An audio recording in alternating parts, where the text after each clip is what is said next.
सबूतों की बुनियाद पर मुजरिमान को सजाएं सुना दी गईं। DGISPR अहमद शरीफ चौधरी ने प्रेस कॉन्फ्रेंस में कहा था कि 9 मई कोई ढकी छुपी चीज़ नहीं है। इस इंतशार के सबूत आज हर शख्स के पास मौजूद हैं। पूरी कौम जानती है कैसे अफवाज पाकिस्तान, खुफिया एजेंसीज और सिपह सालार के खिलाफ जहरीला बयानिया बनाया गया। एक जमात ने फॉल्स फ्लैग ऑपरेशन का बयानिया बनाया, लेकिन कौम हकीकत जानती है। आप सबको हमेशा बेवकूफ़ नहीं बना सकते।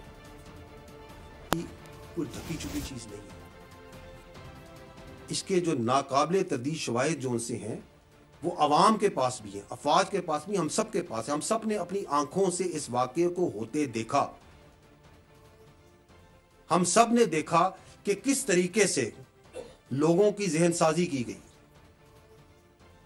उनको अफवाज के खिलाफ, उसकी लीडरशिप के खिलाफ, एजेंसियों के खिलाफ, इदारों के खिलाफ झूठ और प्रोपेगेंडे से उनके जहन बनाए गए।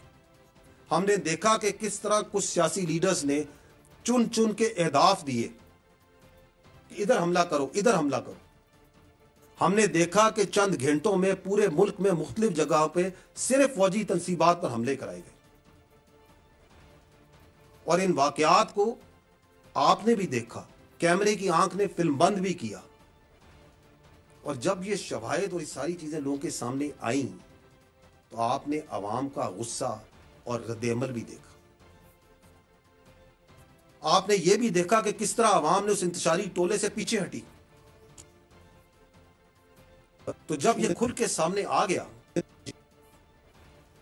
तो वो दूसरा फरेब और दूसरा झूठ और दूसरा प्रोपेगेंडा शुरू किया गया कि ये फॉल्स फ्लैग ऑपरेशन है, ये तो पता ही नहीं क्या हुआ, कौन कर गया, कैसे कर गया। ऐसे ही लोगों के लिए कहा गया है, you can fool all the people some of the time, some of the people all the times, but you cannot fool all the people all the time. Subscribe करें और बेल दबाएं ताकि कोई खबर रह न जाए।